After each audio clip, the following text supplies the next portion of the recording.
Now we're going to discuss the LOpps from 5.5. This would be these problems, made a slight change in them because I realized the area of other odd wasn't matching up. All right, 15. A, remember, log is exponent. There's my exponent, base 10. So 10 to the x equals 1,000. 1,000 can be written as 10 to the third, so x is 3. B, log base 10 of 0.1 equals x. Log is exponent. There's my exponent on base 10. So 10 to the x is 0.1, which is 1/10. 1/10 is 10 to the negative 1, so 10 to the x equals 10 to the negative 1. X is -1. Nice, easy pre-calc. X squared minus x equals log base 5 of 25. We have to ask ourselves, 5 to what power gives us 25? That would be 2. So this is just a crazy way to write 2. And now we're going to set this equal to 0. Factor it. Here are our x's. That is it. Part B, 3x plus 5 equals log base 2 of 64. 2 to what power gives 64? That is the 6th. So 3x plus 5 is 6, so 3x is 1, so x is 1/3. 23, 2 to the 3 minus z is 625. We need to take the log of both sides because I'm solving for this variable, which is in the exponent. And the logarithm function allows us to bring our exponent down. Now remember, parentheses are going to be very important here. We're solving for z, so why don't we divide by natural log of 2? And then I'm going to move the z this way and my fraction this way. And that is your answer. And if you wanted to then get the calculator approximation, you would actually do this in one step. 3 minus the natural log of 625, close off those parentheses, divide by natural log of 2, close off those parentheses. We get this. Again, AP stops reading after the third place past the decimal, so I would write that and leave it like that. If you want to round it, that's fine. 27.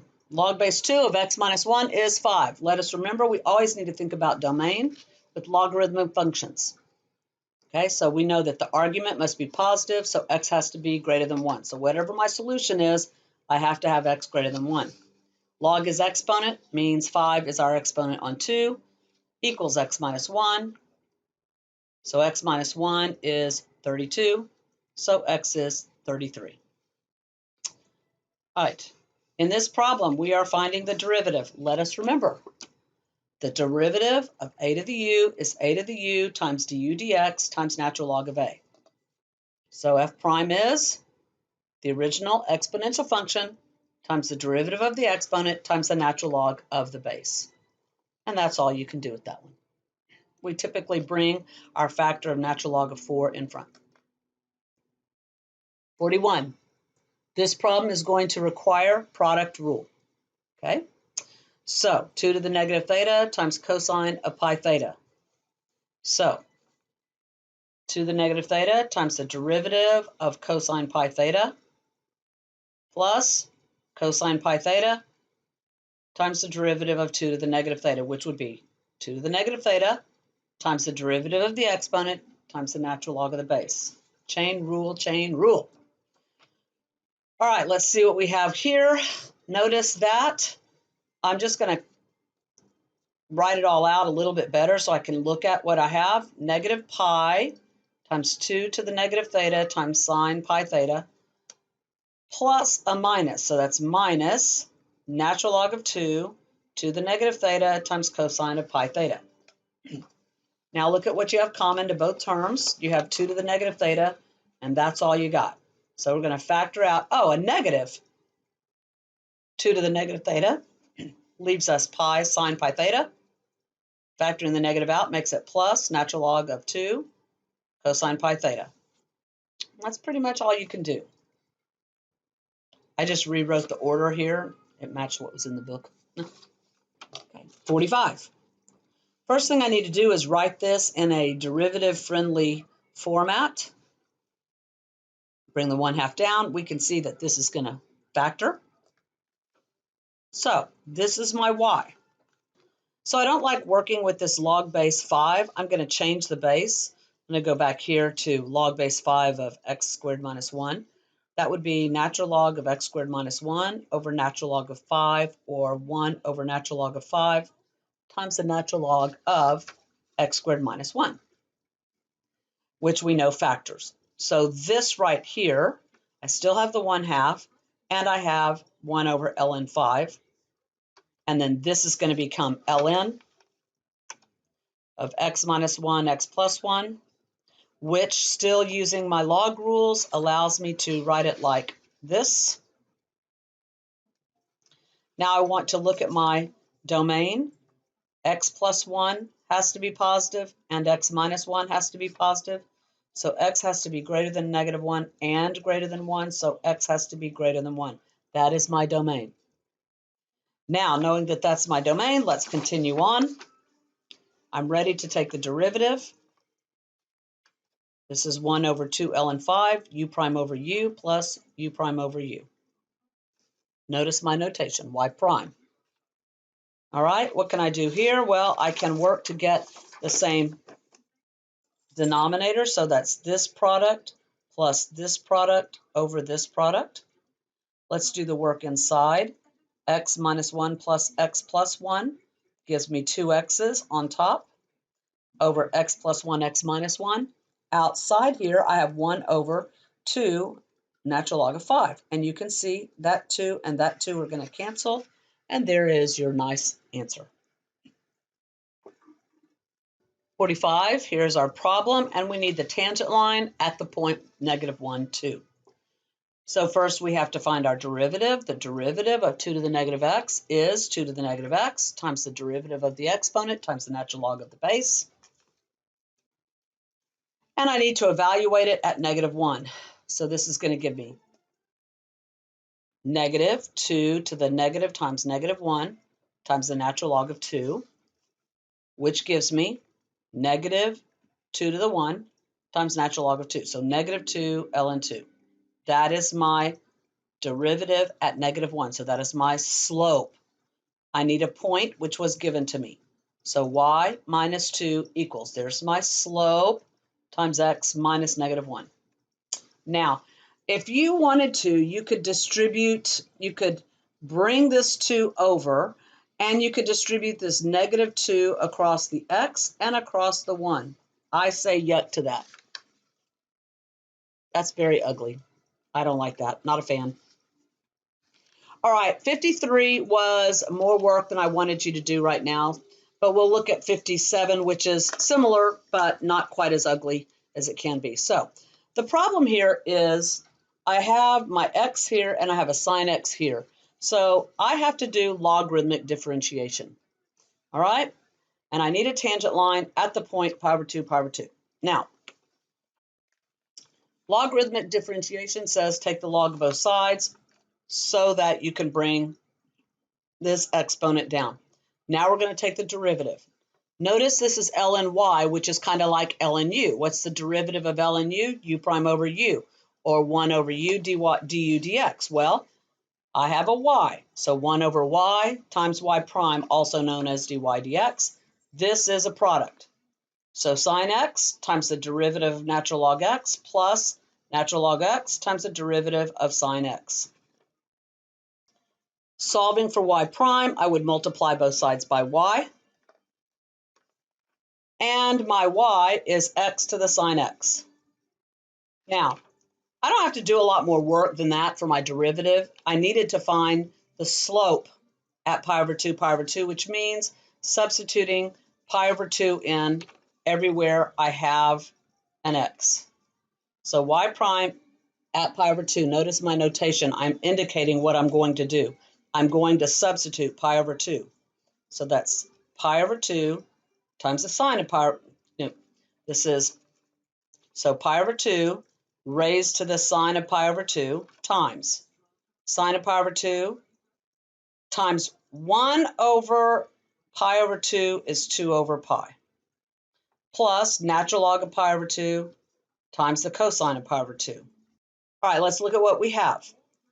Pi over 2 to the sine of pi over 2 is 1. So pi over 2 to the 1 is pi over 2 times, that's 1, times 2 over pi. plus natural log of pi over 2, can't do a lot with that.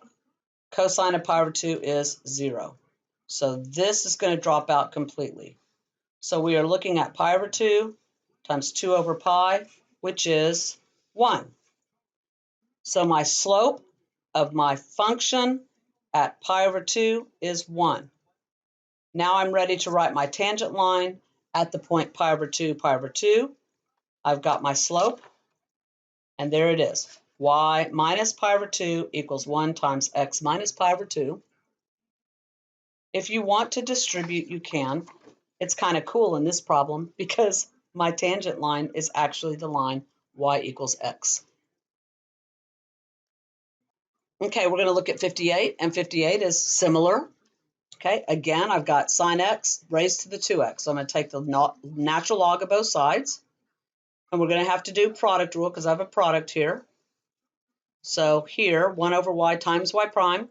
Here, 2x times the derivative of the natural log of sine of x is u prime over u. Derivative of sine is cosine over sine. Oh, that's going to be cotangent. Plus 2 times the natural log of sine x. Multiplying both sides by y gives us this.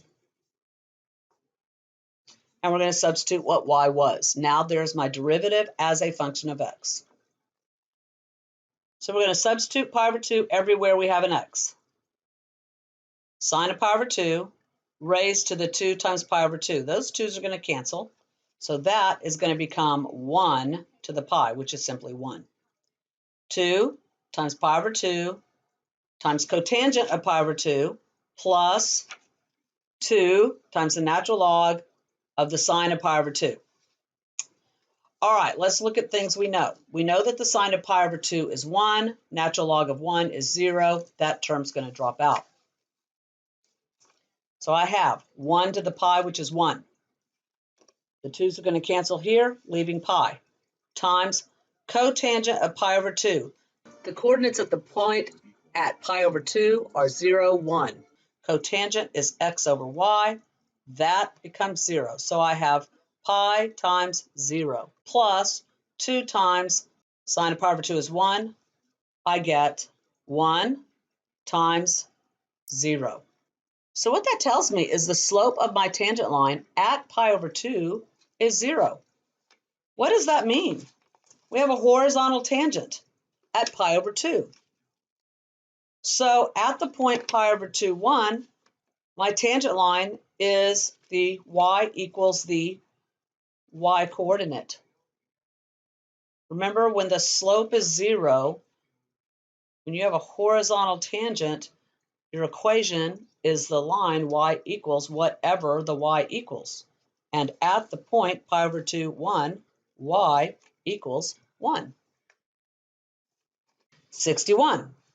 We're going to integrate 3 to the x dx. Let us remember, the integral of a to the x dx is 1 over ln a times a to the x plus c. So there you go. 1 over ln 3 times 3 to the x plus c. Or 3 to the x over ln 3 plus c. 63. We're going to utilize the integral a to the u du. Guys, the important thing is to get this in that form. If you can get your integrand to be in the pattern of a to the u du, it is going to integrate to 1 over ln a times a to the u plus c. So my u is negative x squared. My du is negative 2x dx. So let us get our integral in that form. I need the negative 2. I have the x. I need the negative 2. Compensating for that is negative 1/2 out here. Notice I have a to the u du. It's going to integrate to 1 over ln a times a to the u.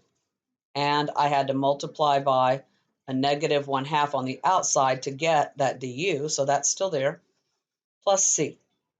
And that's okay to look at it like that, but we can also write it like this.